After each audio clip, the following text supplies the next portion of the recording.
Magandang gabi, mga kaibigan, mga kababayan at mga kapatid. Muli po, pag-usapan natin ang napakainit na isyu sa panahong ito. At ito po yung patuloy na ipinaglalaban ng UP na harangin ang pagpasok ng military at police personnel sa kanilang campuses sapagkat di umano itong ay pagyurak sa academic freedom ng nasabing institution. At ang masakit po dito, sinasakyan po ito ng maraming politiko. Katunayan po, ilang kongresista na at senador ang nag-file ng bill sa Senado at sa House of Representatives to institutionalize the DND-UP Accord to the effect that no military or police officer can be allowed in all universities without the consent of the school administration. Ngayon po, ano po ang ating paninindigan? Paulit-ulit pong sinasabi natin that the entry of the military and police personnel in UP campuses and all universities and colleges for that matter has nothing to do with the academic freedom. Since the presence of the military and police within the campuses is limited to the national security aspect within the said institutions, specifically, of course, their premises in relation to the government effort of ending the local communist based on the fact that said institution have been the fertile ground for NPA recruitment, for CPP, NDF, NPA propaganda. So, ang ibig lamang pong sabihin ng mga politikong ito sa pamamagitan ng pagpasa ng batas na kung saan ipagbabawal di umano ang presensya ng pulis at military ay nangangahulugan po na sinusuportahan nila ang pagpapalakas ng mga komunista, ng mga CPP, NPA, NDF sa nasabing institution bilang basis o base ng kanilang urban operation.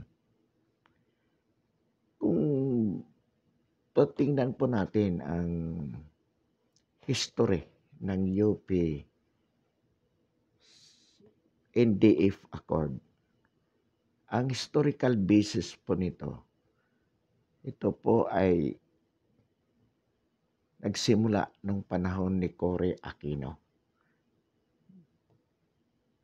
The reason why it was concluded in 1989. Bakit po? Sapagkat alam po naman natin na ang student activism against Marcos Marcelo was very strong in UP and in the PUP. So, nung panahon ng Marcelo, Yung mga communist personalities na kulong po yan, kasama si Ninoy, kasama si Dante Buscaino, si Joe Masison, kasama sa PUP po, yung dating Pangulo ng Philippine College of Commerce, which later on became the PUP in the person of Dr. Prudente. Ito po yung mga personalities, strong personalities who fought against martial law. Of course, with Benigno Aquino Jr., the husband of Cory Aquino. So after the ouster of Marcos in EDSA 1 in 1986 and Cory Aquino became the president, naturally, yung mga anti-martial law personalities, binigyan niya ng pabor. Pinalaya sila Joe Masison, Dante Buscaino. Binigyan pa ng pera yung si Dante Buscaino para magtayo na yung ng mga kooperatiba. Milyon. Si Doc Prudente binalik sa PCC at yan, naging PUP na nga. Ang UP din. Ang mga naging presidente yan sila Christian Monson. Mga supporters niya, all against martial law. At nung panahon ng martial law,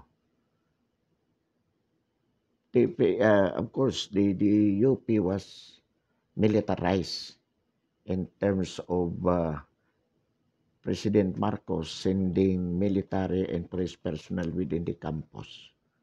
So pagdating po ng 1989, yan na nga po ang kasunduan, ay pagbawal na. Because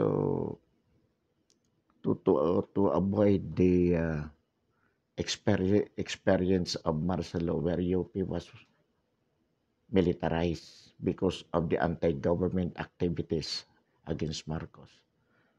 So in other words, pinagbawalan na because of that accord. So the history of the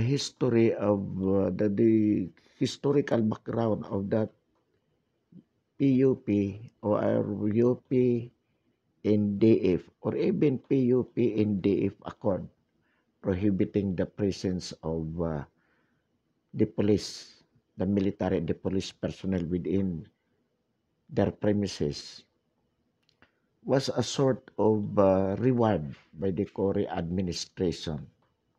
And because of that, yung mga anti-government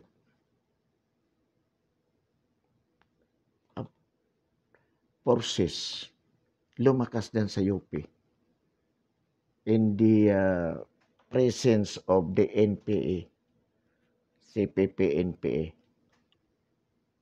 They were protected by that UP NDF accord prohibiting the entry of military personnel, military and police personnel. So lumakas po. And that was understandable because the Aquino administration were friendly to the CPP-NPA. And the succeeding presidents, they were not that politically determined to end up CPP-NPA in the Philippines. So, hinayaan po nila yan. But now with Duterte administration, where the CPP-NPA indeed has been declared as a terrorist organization, and the present administration has that political will to end CPP-NPA NDF, kailangan po ang UP-PUP ma-militarize, or rather, they should be allowed entry because these are the basis of the CPP-NPA for their urban operation in terms of recruitment, propaganda, and other activities. Without this institution being without this, without the presence of the military and police be allowed within the said UP premises, definitely the project or the campaign to end communist CPP communist terrorism will not be effective since they can freely move, recruit, and propagandize their ideology and their activities against the government. They can continue recruiting students. So in other words, any act on the part of any public officer opposing the unilateral termination by the NDF of the said agreement definitely will frustrate the administration's effort to fight against CPP, NPA, NDF. Kaya po, kailangan gawin yan. At lahat ng mga nag-uupos dyan, lahat ng mga lumalaban, humahadlang sa ganitong aksyon ng NDF, dapat po yan ay kasuhan at tanggalin sa kanilang mga posisyon. Particular po dyan, si Danny Concepcion in his capacity as President of UP. Mayroon pang isa dyan, yung isang profesor na pakayabang na ang naghamon pa na magkasubukan daw. At ito pong mga congressman at senador na naghain ng mga bill, ito po ay dapat pong disiplinahin ng mga respective ethics committee of the Senate and the House of Representatives. Because any act opposing the termination of UP-NDF accord could be considered an anti-government act because the Anti-Terrorism Council has already declared also the CPP, NPA, NDF being a terrorist organizations. So any support to them directly or indirectly could be considered an anti-government act subject to criminal sanction. Ito po ang ating paninindigan at panawagan po sa Civil Service Commission, panawagan sa ILCAC, sa NTF-ILCAC dito sa kay General Parlade, kay General Lorenzana, kay DILG Anyo, Secretary Anyo, kay Secretary Guevara. Tingnan po ninyo ito. dapat po disiplinahin natin ang UP, itong mga personnel na to. They are government employees and they ought to follow the law, the policies of the government. That would be acting contrary to the policy of the government to end local communists. Kaya nananawagan po tayo, calling upon all concerned agencies to act upon this. Ang mga estudyante po, escolar ng bayan, they are government spend money for their schooling and yet they are opposing the government. On the contrary, they are even supporting the CPP, NP, and DF under the guise of academic freedom. We repeat, the presence of military and police personnel within the UP vicinity has nothing to do with academic freedom. Definitely, in all respects, viewed from all angles, wala pong relasyon yan. Kalokohan po yan na sinasabi. On the contrary, academic freedom can be more assured if there is military and police personnel within the vicinity to protect the UP populace from the illegal activities, from the terrorist activities of the CPP, NP, NTF. Dapat po yan si Danny Concepcion at saka yung Eric Lalosa na profesor. Unahin po yun, arestuhin na yan. Why? Because their act of opposing the law, the policy that is implemented by the armed forces is a crime. That being an obstruction to the effective implementation of the military and personnel activities in consonance with the national security policy of the administration.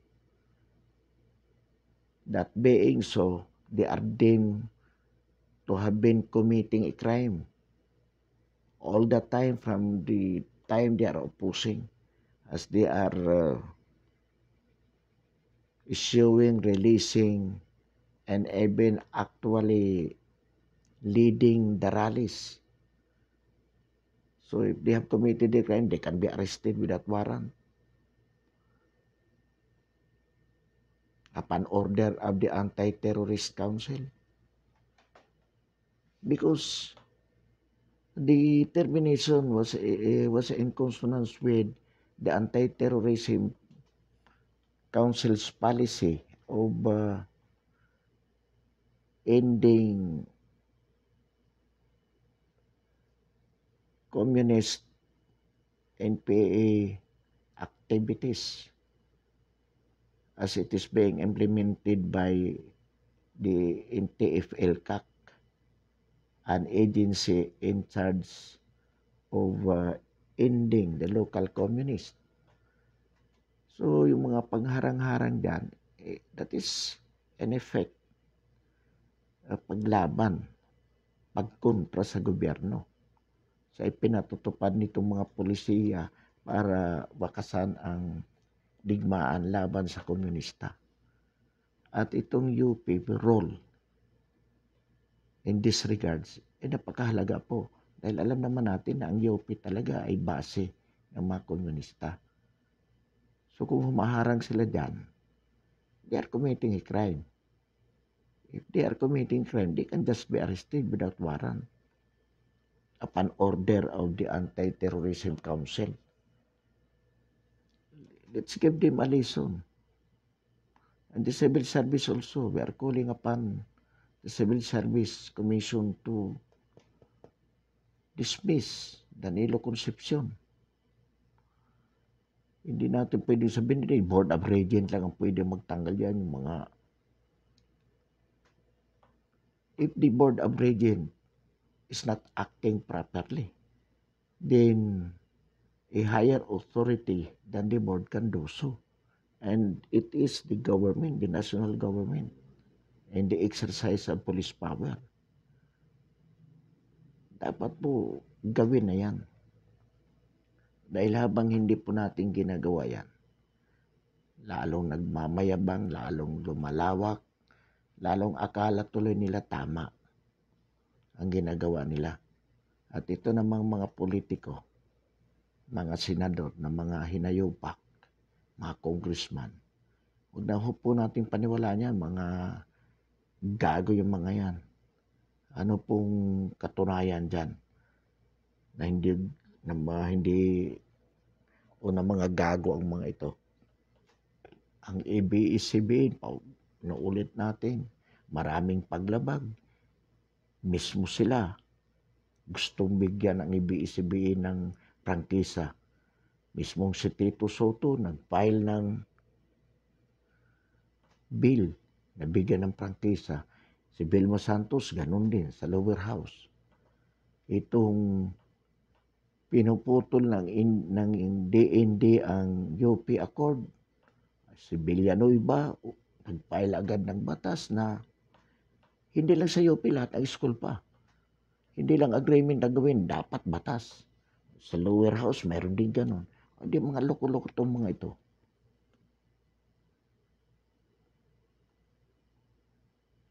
Yung tungkol sa COVID, vaccine, ang daming mga ginagawang kontra laban sa administrasyon. Makapagsalita lang, basta kung anong gawin na wala silang pakialam sa bayan, sa sambayanan. Ang pinakikialaman nila kung paano sila mananalo sa eleksyon. Kaya kahit walang kabalbalan ang pinagsasabi, makapagsalita lang. Katulad niyan si Binay, si Crispo, Pangilinan. Dito sa lower house, marami din. So, sinimulan na rin lamang ito ng Administrasyon Duterte. We call upon also the President to use iron hand against Danilo Concepcion, against UP administration, UP officials na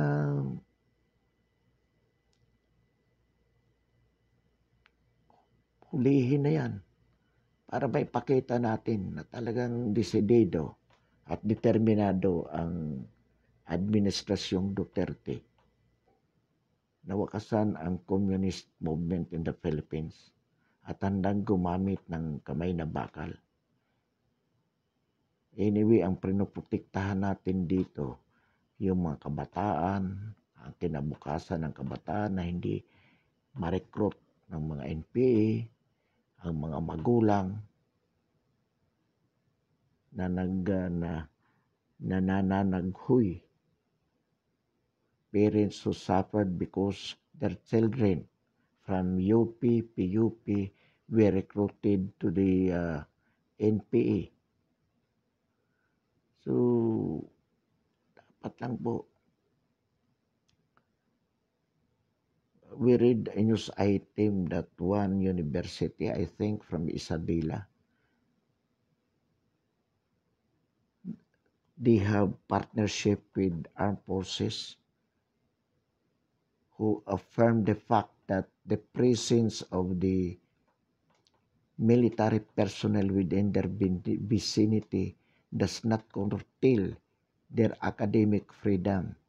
Rather, it even strengthened because of the healthy partnership between the military and the university, protecting the institution from illegal activities of the CPP-NPA. Hindi makapasok sa kanilang university dahil naroon yung mga military. Dito sa UP, ano yung kinatatakot mo, Danny Concepcion? Kayong mga faculty dyan, ano kinatatakot nyo na mayroon kung may mga police at military sa loob ng campus? Dahil meron kayong itinatagong mga illegal activities? Dahil kayo mismo mga NPA? Because without you something wanted to hide, wala kayo dapat ikatakot. Ang mga NPA, hinahayaan nyo sa loob. Ang mga komunista, hinahayaan nyo sa loob. May tiwala kayo. Pero sa military, wala kayong tiwala. Mga lintik kayo. Kaya dito sa Pilipinas, hinahayaan kasi natin na itong mga tao na to, mga government officials, lumaban sa gobyerno under the guise of democracy. Kalokohan yan. Democracy does not mean fighting against the government. Democracy does not mean you have to contradict with the government for everything that it is doing. Freedom does not mean absolute, where you can do everything. Kayo mga taga-UP, gawin nyo ang gusto nyo. Hindi kayo pwedeng pakialaman dahil malaya kayo. Katarantaduhan yan. Ang yabang nyo. Ang sinasabi, kapag may military, UP could no longer do its function of producing the best people. Yes, to a certain degree, there were best people produced by UP. Pero mas maraming gagawin na i-produce kayo, lalo na sa panahon ito. Kung mayroong mga na-produce, yung dati, medyo maganda-ganda. Pero hindi nga lahat eh. Sige, kung Pangilinan, ano kinaganda? Wala namang ginawang mabuti sa bayan ng Pilipino yan eh. From UP yan. Huwag niyong ipagmalaki yan. Huwag niyong tatakutin ang sambayan ng Pilipino na kapag may mga military sa loob, hindi niyo na magagawa ang mga dapat niyong gawin. Kalukuhan yan. Hindi niyo talaga magagawa yung mga bagay na hindi dapat niyong gawin. Pero yung mga bagay na dapat niyong gawin, because it is lawful, magagawa niyo yan. Even if there is a military within the premises. In fact, the more that you can do it, because the more that you will be secured there from the terrorists. Pero ang kinatatakutan yung mga military police. Bakit? Mga NPA kasi kayo eh. Mga komunista kayo eh. Kaya General Parlade, Sir, General Lorenzana, Secretary Lorenzana, pahuli mo yan. Mga komunista yan. Mga lintik na yan. Civil service, tanggalin na yan. Tingnan natin pag tinanggal yan. Pinaswisweldo ng gobyerno para ano? Para kalabanin ng gobyerno. Kalokohan naman yan if we allow them.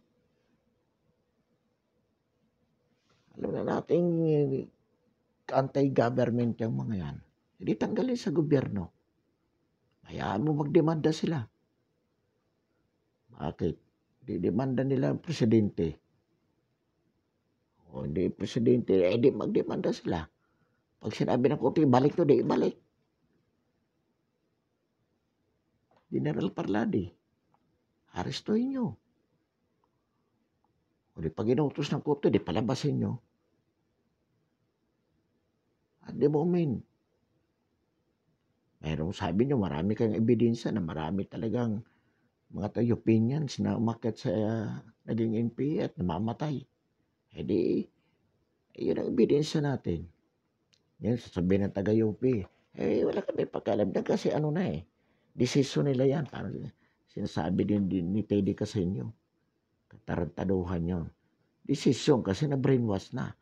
Ay kung hindi natin inallowed yung brainwashing, yung CPP, NPA, DFID in the vicinity, hindi yan mabre-brainwash. Kung hindi na brainwash, hindi yan aakyat sa bundok. We need a concrete, even punitive action against this Danilo Concepcion and Company to show to everyone that the government is determined to end up local communist. Any person who oppose this government policy of implementing the anti-terrorism policies has to be considered also an enemy of the state.